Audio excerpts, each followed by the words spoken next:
Hello, my fellow dirt road travelers. We are out here at King of the Hammers. We're going to be racing. Well, we're doing pre-qualifying first. So let's go do this.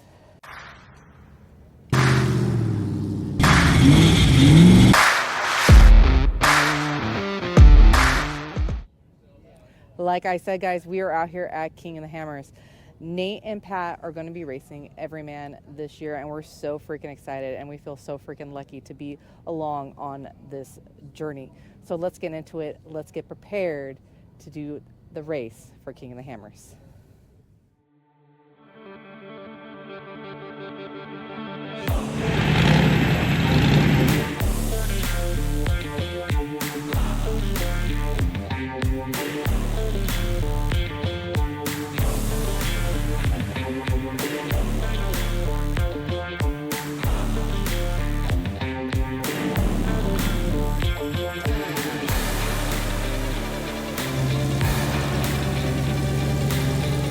All right, guys, I don't know if you can hear me over the roar of the engine. Pre-qualifying today.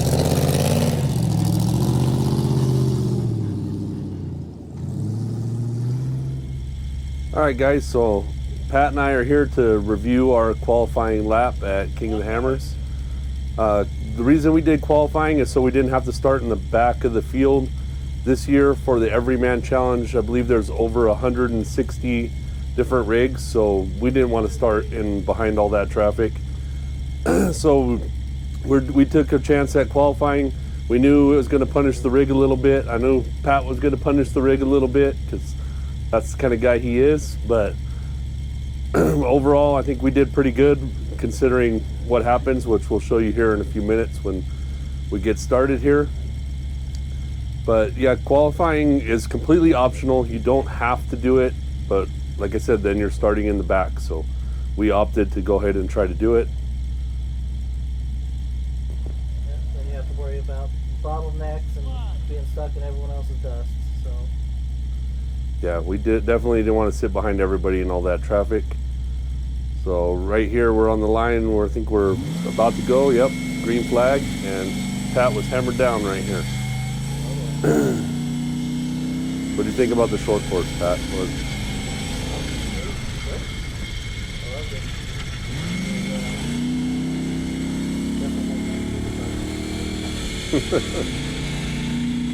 So yeah, so you know, short course stuff was pretty easy, pretty smooth, and then here it started getting a little rougher, but even this wasn't too bad. So we were carrying some really good speed.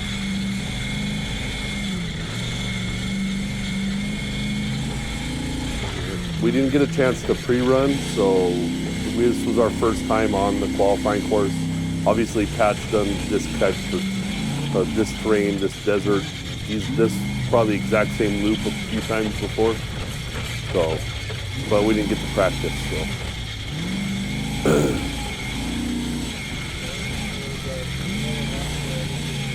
That's true, yeah. So right here is where it really started to get kind of tore up, and you know, it slowed us down a little bit, and we were watching for rocks and all these dips that were unexpected. But right here you might see there's a skull and crossbones for this last dip here, which is pretty deep. And at the top on the left, right there was a rock that got our left front tire. So Pat knew right away it was flat, and we just kept going. We didn't actually have any tools in the truck for qualifying to change the tire, even if we wanted to, and that would have just taken too much time, so we kept going. How'd it feel driving on completely flat tire? That's true. it's definitely it's softer with the new build, where a couple of spots are higher and hurt our bags. So it's definitely working as it did. Yeah, the truck really did do great. It performed great. There was definitely no issue with the suspension or anything like that. You can see that left front digging in on the corners with being completely flat, throwing up a lot of sand in Pat's face. Probably a contributing factor into why we both have hammer lung right now.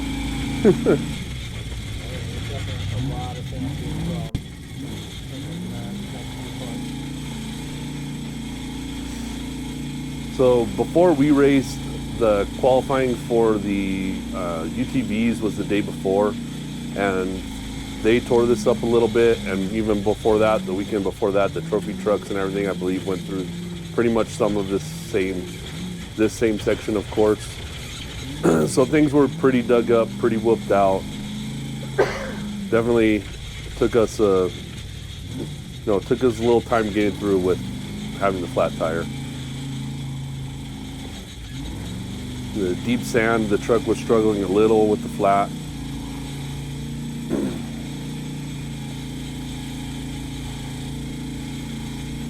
I think this is where we started to struggle a little more, right, Pat? Yeah. Yes. So even in first gear right here, with the flat, it would not hold up to the hill. And then coming up a little bit here, pulled over, shifting into single row. Maybe it was the next portion of the hill here. But overall with the flat, it was pretty good. Yeah, we were still moving pretty good.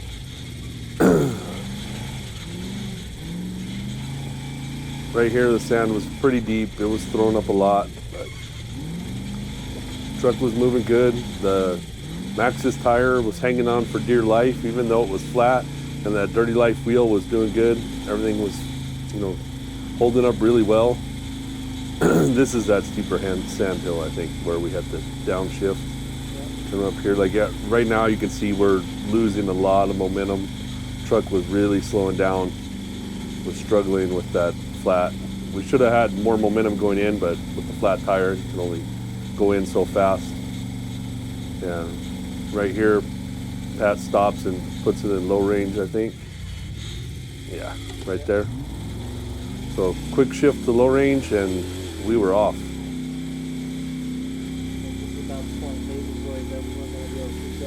I thought that when he stopped, I was like, why is he stopping on the hill?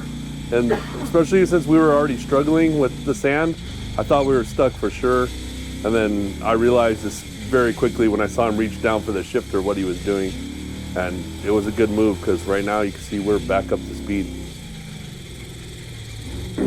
So we just ran, I think we ran pretty much the rest, right, in low? Yep, everything else is low. The highest zone above the sand up there. So up here in a little bit, we're going to start getting into some more rocky sections. Dropping into the valley to head to the top of Resolution. Like they said, we didn't get to run this, so it's kind of going in blind. I think about right here is when Yeah, you see that little stop? That's when Pat told me, grab your harnesses, because he was a little nervous on this hill. Obviously, GoPro doesn't do it quite justice. You can kind of see by the shadow how steep it really is, but yeah, that's a steep hill. with a flat tire, it's not like I can just hammer down and get to the bottom like I usually would, so I'd rather have nature safe. Yep, so I just grabbed hold of the harnesses and we kept going. Here we were running good, good speed through this desert section here, through the sand. You can see that tire just throwing sand everywhere.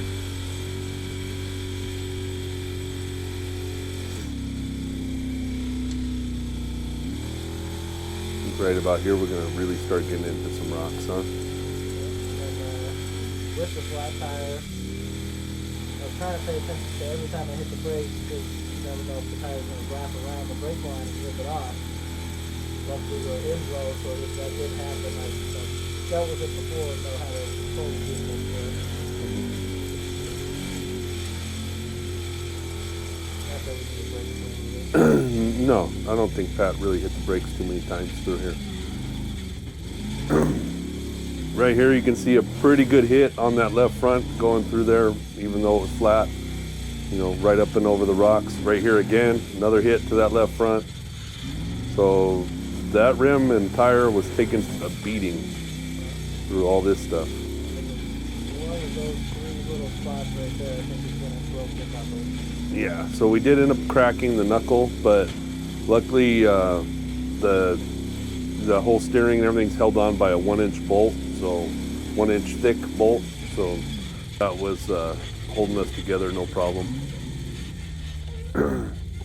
Right here, I think we backed up a little bit because we didn't want to go off that with a flat at an angle like that. And again, this is a lot steeper than it looks on camera. And right here, you could not get the turn to go around the right, so you have to back up and go around the left. You know, that's just having a flat tire makes it harder to turn, and especially when you have all that weight on that tire when you're coming down the hill.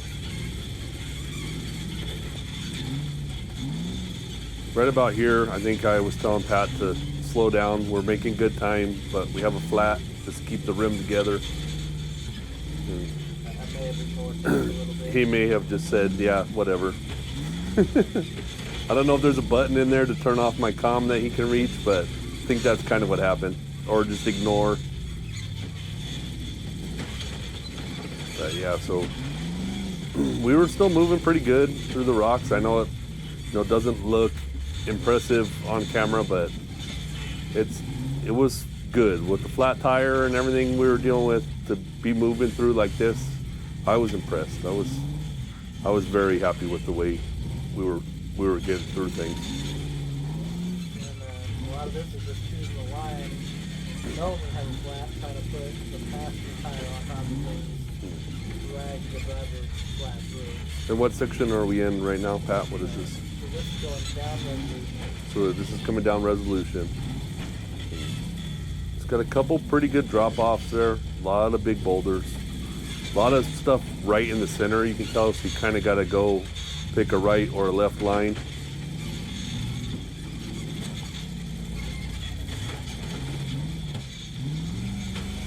But overall, I mean, the truck is on 37, so it's not super tall, like at least diff-wise.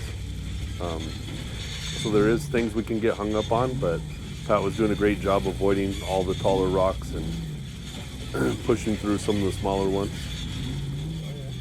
Getting a driver drop for the differential with that tire flat, we probably lost about 10 inches of ground clearance on that differential. Yeah, right here you see the tire really affect us because we were going through a little squeeze here, and not having that tire to get up on top of the rock, we had to back up and give it a little more to get through there. Luckily that LS power just pushed through. Okay, so coming up right here, we had an option. If we would stay to the right, we're gonna go down back door, which luckily when we were in line, we could see the big screen and we saw that there was a couple cars stuck on back door. And since we already had a flat, we took the left line up here. This is the bypass line around back door. I think Pat was very disappointed to take this line. Oh yeah, but knowing that we weren't going to be able to pull out with that front flat tire, we would have just lost a lot of amount of time to try to go down back door. Must have jumped it, but it might be a little rough with the flat. Yeah. So we had to come around this barrel here that was on the right-hand side. You can see the truck not turning very well with that left front tire flat. And then down the desert section here, this would have been a lot of fun with all 4 tires because we were moving pretty good through here, and I could imagine the truck was handling it so well that having 4 tires would have been nice through here. Well, through the whole thing it would have been nice, but. Overall, I'm more than happy with how it turned out even with the flat. Yeah, oh yeah. So we were, Pat was being very modest, and he said he thought we were going to come in somewhere around 15 minutes, or he would be happy if we came in around 15 minutes. We did come in under 15 minutes, even with the flat tire, so it would have been interesting to see what kind of time we could have put down with, with all 4 tires, but, that's racing. Sometimes the luck's with you, sometimes it's not. And that rock, we weren't the only one that rock got. I think actually I heard today that the 4400s were running it, and I heard the announcer actually call it the gotcha rock. because it got a lot of people.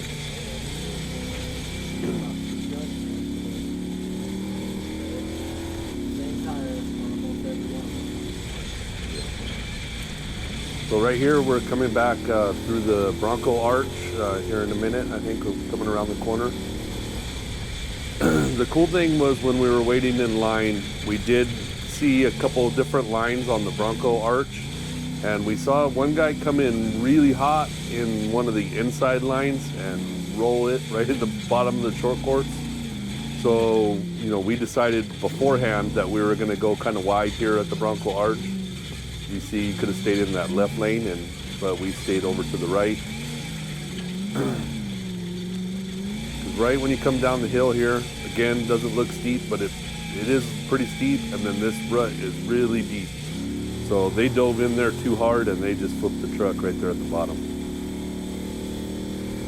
So yeah, we were on it again pretty good here for having a tire barely hanging on.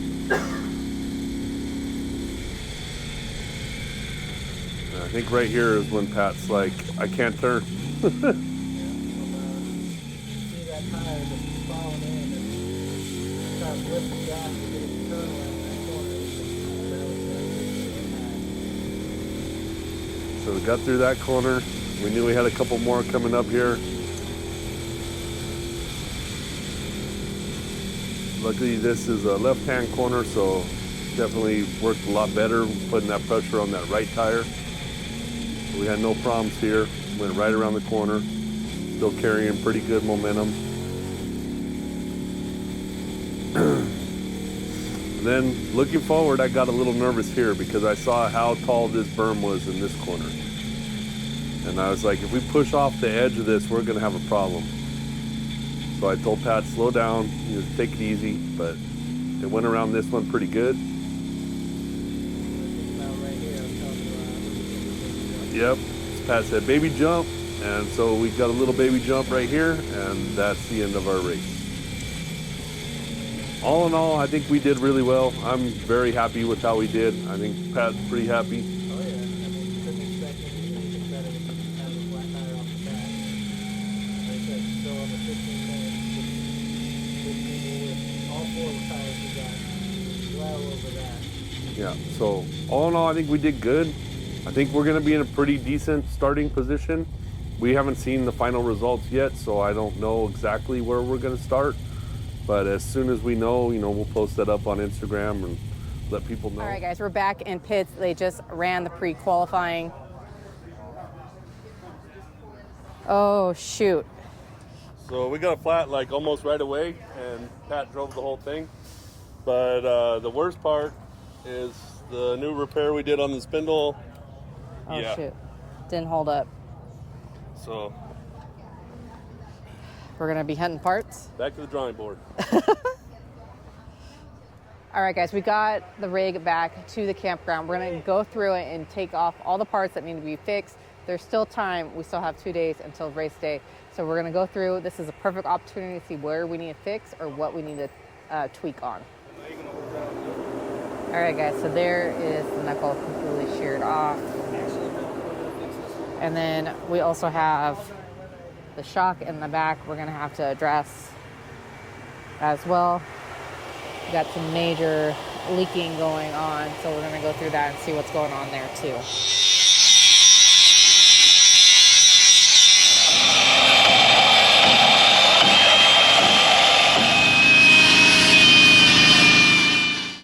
All right, guys, this is where we're gonna have to leave you in the video. We are currently still working on the rig the day this video drops. So we don't have any updates also on our qualifying time. There's been some recording issues at Hammertown, and they're still trying to get everything situated before they officially announce the time. I guess we could figure out the time because we did record the whole thing, but that still won't tell us what place we're in or what starting position we're going to have. I don't know how they're going to break it up by the classes in Everyman on starting, so we'll have to wait and see. Yeah, so when this video drops, I'm going to be running around grabbing parts and getting everything ready for the rig. So guys, keep a lookout we will be posting another video of the actual race day. If you want to watch it live, go ahead and jump on King of the Hammer's YouTube channel. They are actually posting it there as well. If you need to find it, jump on our Instagram. We've been sharing it in the stories and everything like that. Yeah, I think it's Hammer King Production or something. I think that's one of their channels. So I know they're doing a live stream, so check it out. We're in the Everyman Challenge, the 4800 class. We're number 4889, so check us out. All right, guys. Well, you know the drill. We're tired, hungry, and dirty, and that's going to be the end of this dirt road journey. Bye, guys.